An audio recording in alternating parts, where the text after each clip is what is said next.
Assalamualaikum Bu Siwi dan teman-teman. Perkenalkan, saya Anjar Surdiani, NPM 181 3310054 dari kelas A2 Akuntansi, absen 14. Di sini saya akan membahas salah satu soal dari mata kuliah Akuntansi Keuangan Menengah 2, yaitu pada bab 17 tentang pendapatan.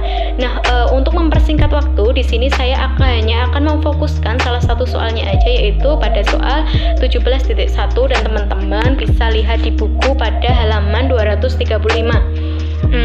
Oke, untuk mempersingkat waktu, saya akan langsung menuju ke soalnya. Soal 17.1 itu kasusnya PT Sporty, dia melakukan transaksi penjualan selama bulan Oktober 2014 itu dengan ketentuan sebagai berikut. Yang pertama, dia menjual 100 unit itu secara tunai. Lalu yang kedua, dia menjual 100 unit yang akan dibayarkan pada akhir tahun depan sebesar Rp1.100.000 dalam jangka waktu 1 tahun. Lalu untuk ketentuan yang ketiga, PT Sporty ini mengirimkan barang 100 unit kepada pelanggan milik PT Sehat, yaitu penjual yang lain, dan PT Sehat sendiri akan mengganti sejumlah 100 unit. Lalu yang keempat, PT Sporty ini akan menukar 100 unit persediaannya itu dengan komputer kantor yang memiliki nilai wajar sebesar Rp1.050.000. Untuk soalnya sendiri di sini diminta jika diasumsikan bahwa suku bunga diskonto yang berlaku adalah 10%, maka kita disuruh membuat jurnalnya untuk pencatatan yang diperlukan untuk setiap transaksi yang sudah saya bacakan tadi. Nah, oke, sekarang kita akan lanjut ke pembahasan, yaitu pembuatan jurnalnya. Nah, untuk pembuatan jurnalnya sendiri, kita bisa kembali lihat pada soal setiap transaksi.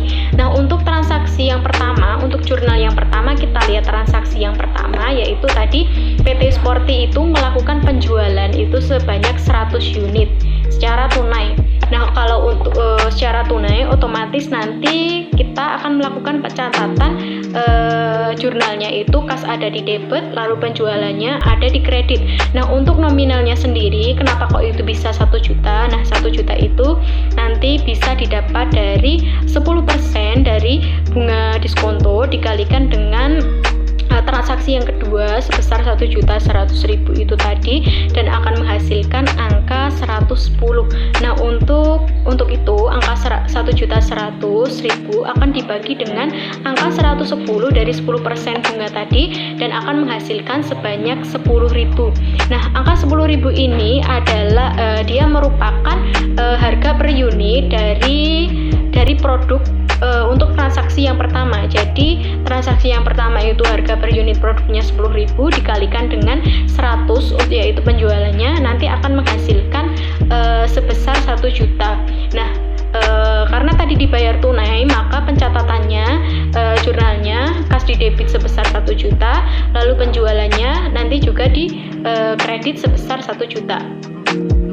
Oke, kita lanjut ke transaksi yang kedua. Untuk transaksi yang kedua itu tadi dia melakukan penjualan tetapi dibayarkan di akhir tahun depan sebesar Rp1.100.000, dibayarkan dalam jangka waktu 1 tahun.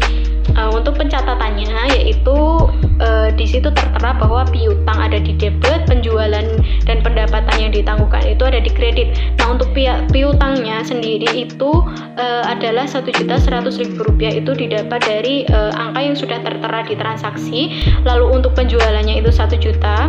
Lalu untuk pendapatan yang ditangguhkan itu sebanyak 100.000, itu dari 10% dikalikan dengan 1 juta, yaitu sebesar 100.000. Jadi debit sama kreditnya balance Rp1.100.000. Nah, untuk transaksi yang ketiga. Untuk transaksi yang ketiga itu kita melakukan pengiriman kepada PT lain, namun PT tersebut mengembalikan lagi kepada kita sebesar yang kita kirimkan sebanyak 100 unit produk.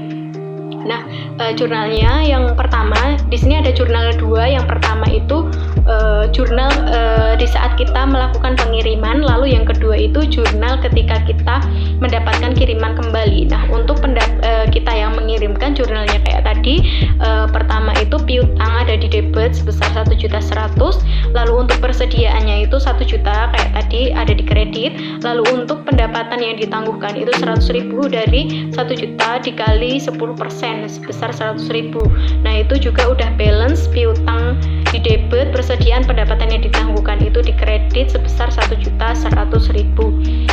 Lalu untuk jurnal yang kedua, di saat kita menerima kiriman kembali dari PT Sehat, nah kita mencatat jurnalnya itu persediaan ada di debit, lalu piutang kita akan dikredit yaitu sebesar 1.100.000 rupiah.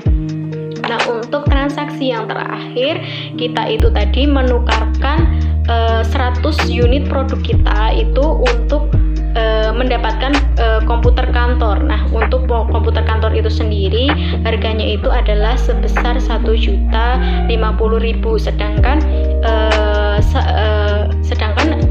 100 unit produk kita itu harganya adalah 1 juta. Jadi kalau kita tukarkan dengan komputer yang nilainya 1.050.000, otomatis kita akan mendapatkan keuntungan sebesar 50.000. Jadi untuk pencatatannya, komputer kantor itu ada di debit kita yaitu sebesar 1.050.000. Lalu untuk laba pertukaran aset sebesar 50.000, dan untuk persediaan kita sendiri ada di kredit sebesar 1 juta, dan itu udah balance antara komputer kantor di debit sama laba pertukaran aset dan persediaan ada di kredit sebesar 1.050.000 rupiah. Nah, sekian untuk presentasi yang dapat saya sampaikan. Mohon maaf apabila ada kesalahan kata-kata ataupun ada kesalahan dalam mengerjakan, mungkin bisa dikoreksi lagi. Nah, terima kasih dan teman-teman. Wassalamualaikum warahmatullahi wabarakatuh.